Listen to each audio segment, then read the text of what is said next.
Hey, what's going on, y'all? Yeah, we here for a Sunday interview, going live. One of DMV's finest, one they call an OG coming in. Professor Myke Fox coming in to speak with us on this Sunday afternoon. Mike, what's going on with you? So what's up with you? My bad, hold on. Let me do not. My bad. Yeah, I'm here now. My bad. It's all good. It's all good. Appreciate you taking the time out on a Sunday Yeah, to talk appreciate to that. us. Ladies and gentlemen, we got Mike, the Professor Fox, coming out of the DMV. He's fighting May 17th, and this is a pretty big fight for him. Mike, can you explain to the people what it took to get this type of fight? I know you were supposed to fight a couple months ago, then what? I think the person backed out at the last minute or something like that. Yeah. So the we had a March 1st date scheduled. Um, we had March 1st date scheduled. We had an opponent. We were waiting to get finalize the details, get the contract signed, and things like that. But the guy just he backed out. He backed out, and it was and then I talked to Tony. He just like, man, well, he said, I'll try to just find you something on a different date. And then we came up with this. So some time went by. Been in the gym and stuff. Some time went by. He hit me at the end of April. Would you be interested in fighting Bohachuk? I'm like, yeah. It's real simple. Sign a contract, um, and yeah, May 17th was the date. Then they asked for us to up the weight because they alleged that Bohachuk hasn't been in the gym, so they wanted to up the weight. I said, give me more money, and I'll let it go. And then they gave me more. They agreed to give me more money, and now here we are. We do it about 2 weeks away from May 17th, so we ready to fight. Hey, that's so. You see, ladies and gentlemen, how easy it can get done. We see so many times in boxing, they're like, "Oh, I sent the contract wasn't right." Somebody come back, hey, it's real simple. Y'all want to fight? Y'all gonna make the terms and make the situation happen. So, go leading up to a person like Boatrick, when you obviously wasn't even supposed to fight that type of person back in what, March. So, how did your mentality get you ready for that type of fight, knowing that, okay, now I'm going against a person that if this you reign supreme in this fight on May 17th, you can now get a world title shot. How does that change your mental from, okay, I'm supposed to be fighting this person backed out, now I'm fighting a guy like Boachic? Um, it's simple. I'm a fighter. I'm a fighter, simple and plain. It doesn't take much for me to get up to fight. I like to fight. I like boxing. I like challenging myself and things like that. So it's not I don't go in with a mindset of, oh, he's only this or he's only that, or this guy's supposed to be this and this guy's supposed to be that. You know, I go into every fight like, man, we got work to do. We got work to whoever it is across the ring. We got work to do. It doesn't matter who it is. We always gonna present our best. We're gonna present our best game plan. We're gonna present our best skill set. We're not. I'm not one of those people that, oh, I don't get up for this fight or this fight. Fight. Fighters that are considered dangerous things excite me the most. So he's at the top of the 154-pound division. This is a big opportunity, so it excites me. I'm not worried but even if it wasn't him, or if it was just any old bodies, This is the next person we got work to do. Okay, okay. So shout out to Brunch Boxing. I caught y'all interview last Sunday and you were speaking about some of the people you was sparring with and you stay in the gym with and it even helped you with getting ready for this fight. So people like Ben Johnson Jr., the body snatcher David Whitmire, what do you think that they brought to the sparring that helps you get ready to fight a person like Boatrick? Well, they fit the bill. I think Ben Johnson, he's about 6'1". Dave might be 6 feet as well. I was sparring him. I was sparring Ben and Dave in preparation for their fights. So I sparred Dave for his March 1st fight, and then he fought after that. So he didn't need his southpaw. So that didn't that stops. All good. Um, and then I sparred Ben Johnson before the opponent before he fought the guy he had a southpaw coming up. Lamar Roach, shout out to Lamar Roach saying he reached out and said, yeah, we're gonna need y'all. We were sparring for 2 weeks. We sparred 3 times per week, and then his opponent switched, and then he didn't need me anymore. Um, But then I got the call for Bohachuk. I had a couple guys in the gym. I started sparring Mykal Phillips. He's kind of tall too, smaller, but he's a sharp boxer. Keeps my instinct sharp. Big shout out to Mykal Phillips. He doesn't have to spar someone of my stature who's as big as I am and things like that. He fights at about 2 weight classes under my normal weight. So and then after Ben fought, I just told him, like, I'm gonna probably need you for this one. He said, man, let me know. He took maybe a week, not even he might not have even taken an entire week off. Got back in the gym, and he just been at the ready. So big shout out to Benjamin Johnson. Big shout out to Mykal Phillips. Also shout out to Triple Threat Gym. Shout out to Keith Saunders and Day Whitmire. That's Dave's younger brother. It's no drama, man. Shout out to the rest of TTG for stepping in, man. Big shout out to Andrew Council as well. That's what's up. That's what's up. And I guess, like, how people say DMV always been about fighters. So I think that's would you consider made it easier if you was living somewhere else to try to get that good work in to try to get ready for a fight like this, knowing that you from the DMV and you can just hit people at the ready and people there for you? How have you built up that resume where people are willing to take that call? Like, all right, Mike need me. I'm going to go ahead and hit the gym with him. And man, it's a what they call it, quid pro quo type of thing, and it's just being always, being reliable too. You know what I mean? There's never really a time where I'm not available to spar, because I know that there's going to be a time where I'm going to need these people too. It's like the strongest that any fight town or any city that you're going to name, the strongest they ever are, is when they're all working together. Whatever state you want to name, Michigan, New York, California, wherever, we've always been a fight town. And I mean, I've grown up here. I've been here since I've lived my entire life here, and I've been boxing since I was 4. I've been in the gym since I was 4 years old. So, the work I give is reliable. It's clean. You know what I mean? It's never going to be a time where I'm trying to do something dirty intentionally to injure nobody. So they know, it's on the level. I'm gonna give these guys. I'm gonna give everybody hard work. Even guys like Lamar Roach Jr., the champ. He'll, when they need a southpaw and they can't really find nobody their side, they're like, man, we know Mike is gonna be there. We know Mike will be there on a moment's notice, which I always try to be, because anytime I'm there, anytime the work is, mutually advantageous. So if we can, we both can grow from it, especially with the younger guys, I lend my experience, they lend me their energy. I'm 29 now, so I can feel the difference of when I was 29 versus when I was before younger than 25. But I need that, I need to keep moving forward. That's how we keep the area. That's how we keep the area, keep that buzz in the area. You know what I mean? The older fighters help the younger fighters, and the younger fighters help us as we're, getting older and discovering new things, new changes, and things like that. Okay, yeah. It's definitely good to be reliable and always being willing to put in that work when need on moment's notice, especially in the boxing world from what I've seen from other fighters. Crazy part is, not too many people know this, but first time I seen Mike was at Level Up Gym right before COVID. It was him, Tez, Lamont Roach Jr., Rihanna Rios. Y'all was working with Coach D. Yeah, And I was on the other side just trying to learn the basics of I just like the boxing. So I was like, I just want to get some cardio in. My older cousin said, hey, you want to get cardio? Learn how to box. yeah. So ever since then, I've been following your career pretty strong. And it's like to see how you've come from there and to still continue to fight. You was fighting, and then they put you on the other cards, and then you had a situation in Minnesota, and for you to come back and you with Jetter Promotions, and Jetter Promotions has now put you on a level where now you're about to be fighting as a contender to possibly get a world title fight. So to see that, I just gotta applaud you, man. Somebody asked, how did you get the name Professor? Just really simple. Just I wear glasses.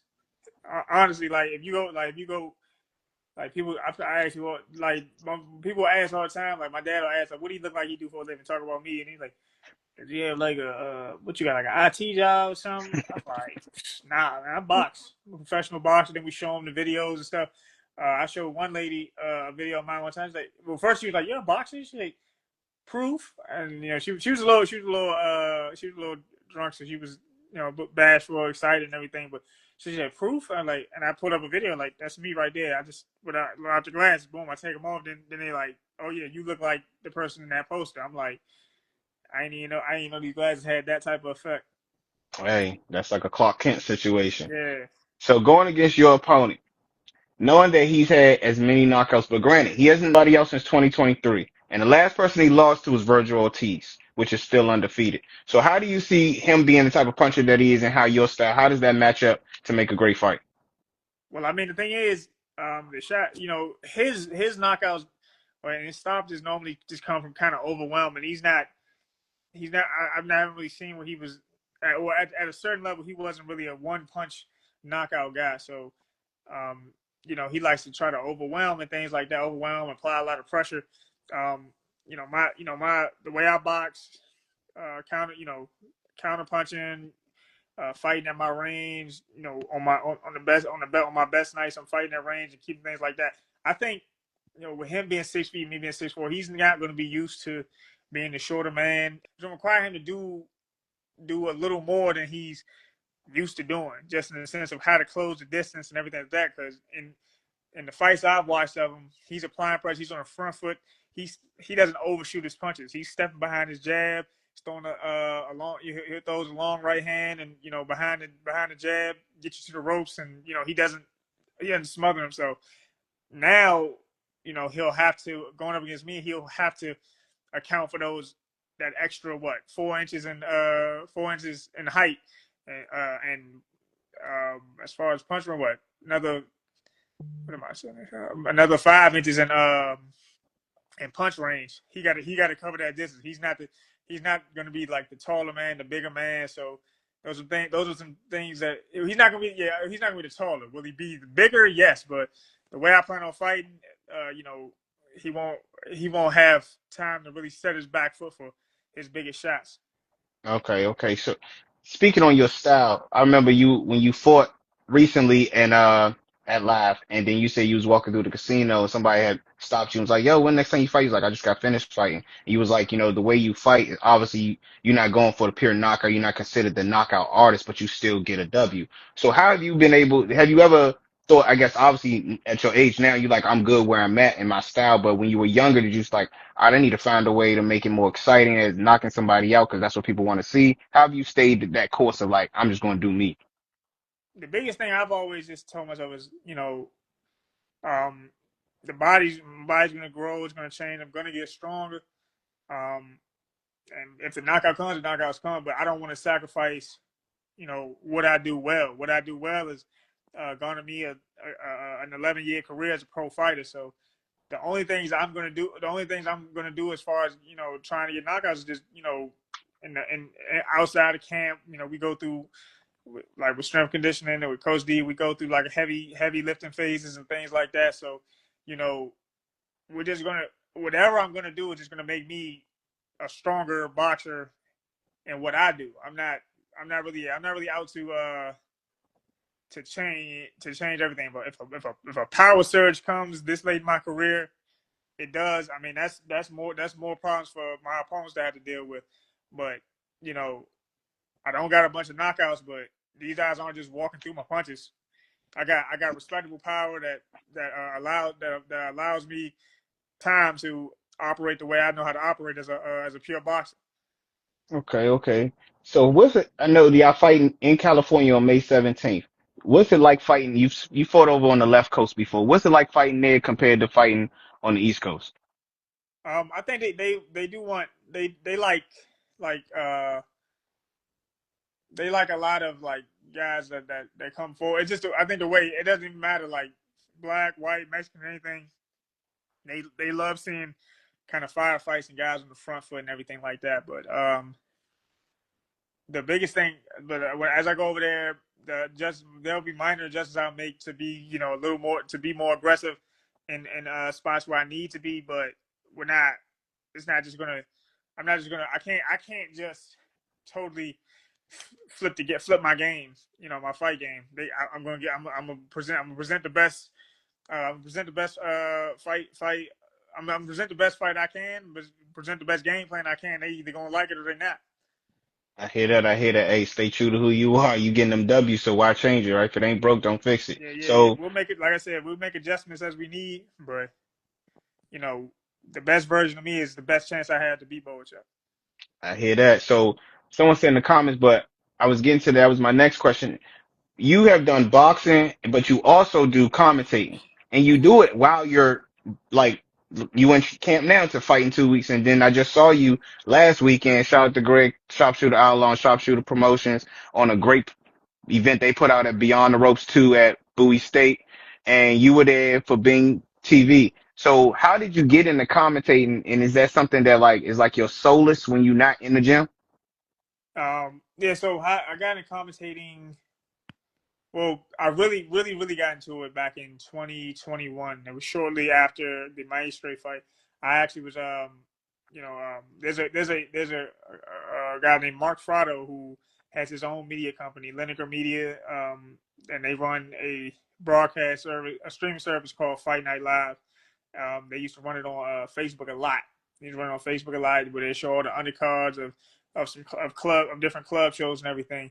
But I met Mark back in 2016, 2017, 2016. I met him back in 2016. We remained friends and everything. And I actually I trained him. I did him like boxing sessions to stay in shape. He wanted to up his cardio. He wanted to get back moving. And then one day I just asked him, like, do you need anybody? He said, you want to give it a go? I was like, yeah. And then he gave me a chance. Like September 2021 was my first one, and I've been doing it since 21. I've been doing it pretty steadily since. I've linked up with BXNG TV. I met him actually the same year. A guy named Adam Glenn. That's his streaming company, BXNG. I met him in 2021 as well. He reached out to me, called me one day, was just like, yeah, man, I heard you do some commentary. Would you want to jump in on a show? I said, yeah. And then like I said, we've been running it ever since. Anything that's in Maryland, typically I do if I'm available. Okay, so obviously you still somewhat young, so you know you want to go as far as the boxing to take you. So whenever you have to hang your gloves up and like, all right, I'm done with being a professional boxer, do you see this as something that will become your next full-time commitment? Yeah, definitely.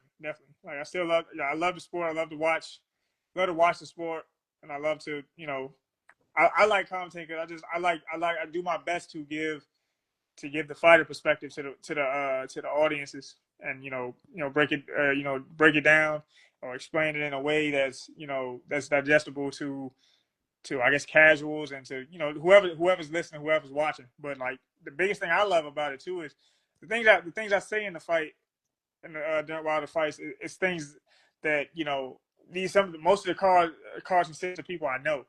So anything that I'm saying that they could do better or they do well, this is all stuff I would tell them if they asked me, or if I was just in the crowd and attended. This is stuff I'd be yelling to them. So it's natural. It's natural. But like the most gratifying thing is when even if it's a fight where a fighter was struggling a bit, they might hit me in the DMs, be like, "Yo, man, I peep what you were saying.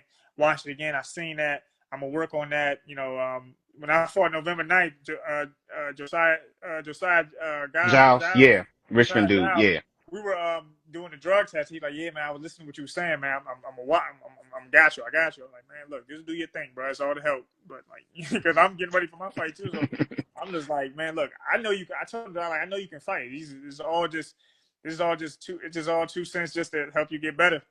You know what I mean? Or I mean, and then if the day comes and somebody doesn't agree with what I said, I mean that's cool too. That's cool too. But it's just what I can only tell you what I see.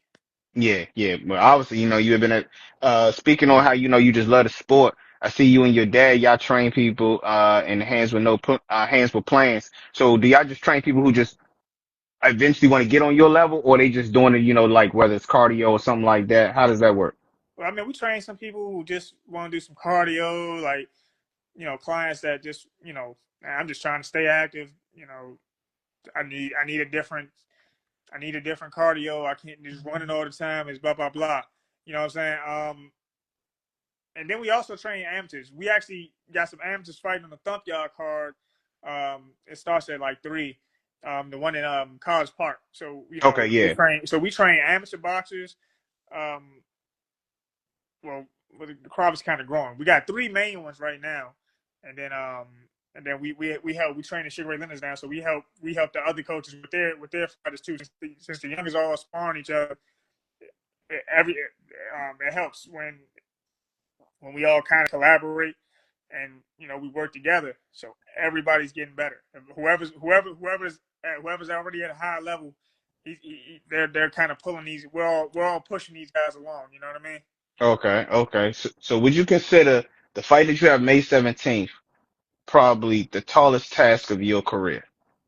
I think definitely. Honestly, I think definitely. Bohachuk. I fought some guys that have fought 4 world titles and things like that, but Bohachuk has actually secured an interim world title. So this one is a feather in the cap. We get to win right here. This is a feather in the cap, and then, like I said, puts my name in different conversations. The fight is streaming on UFC Fight Pass. It's not on a PBC or a Golden Boy card or anything like that. But word gets out if I get the result when I get the result I want. Word's gonna get out. Hey yo, that Mykal Fox kid, he beat Bohachuk, or it started the conversation I wanted to start with. Hey yo, Bohachuk lost. They're like, win. I want to say win. If they didn't see it, actually see it, I want people to like win. They're like, yo, just last Saturday he lost to who? Mykal Fox. And like, oh, I ain't heard that name in a minute. Boom, I'm back now. Yeah, so have you ever felt like you seem like you got the you're very humble when it comes to speaking to you, so you never came off as arrogant or I deserve my shot. How have you been able to stay focused while doing commentating, training other people, and knowing, okay, my shot eventually going to show back up again? How have you been able to do that, especially when you got this task ahead of you? It all feeds to me. It all feeds to what I need to do.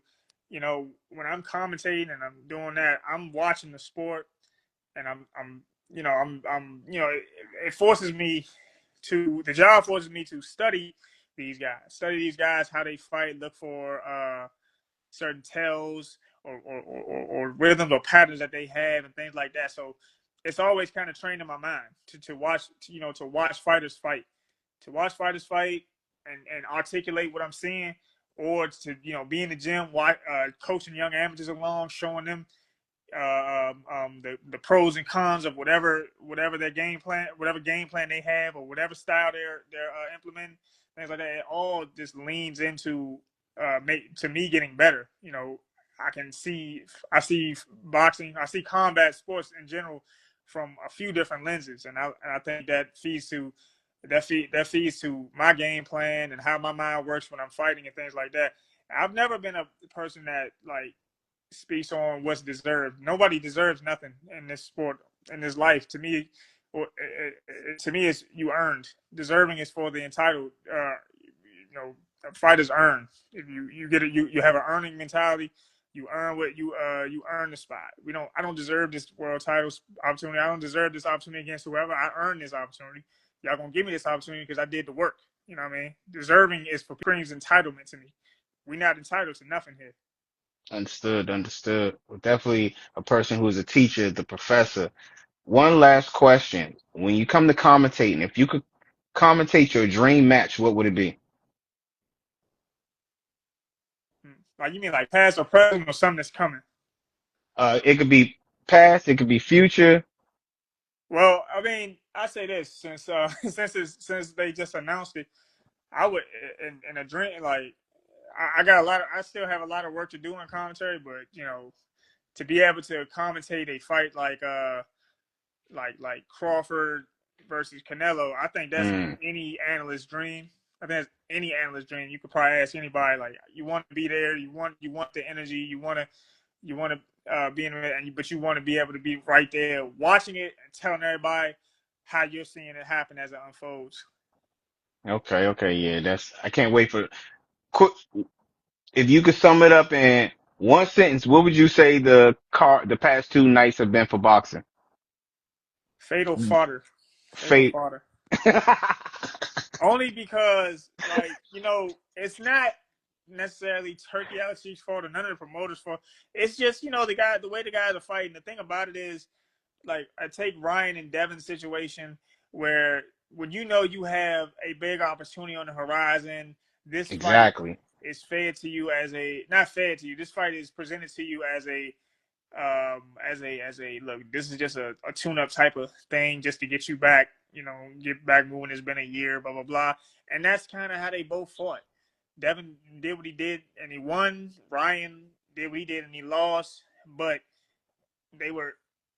I feel like the fights were treated like, okay, we get this, and then we got the rematch at the end of the year, or in the fall or whatever. And it's just like, you can't look past the fight day. If anybody was to ask me, man, what you got? What do you want to do next? I haven't thought past May 17th. I'm gonna you gotta execute. You gotta win. You gotta see what the aftermath brings to you. I think and then even with Canelo fighting William School. I mean, William fought the way he fought. Canelo, of course, Canelo would have wanted to, wanted a Yeah. statement piece, but if he's not gonna, if School's not gonna engage him, it's hard. It's hard to fight. It's hard to knock out a guy that isn't really engaging. Like, he's not trying. We're just kind of supposed to be a fight. He's yeah. It just this has been in all honesty, one of probably the worst weekends in boxing in a long time, and it doesn't help because of how it's been sold. It's been Yes. sold to us as, like, it is fury is not the word I would use to describe this weekend at all. We No. still got the fights tonight.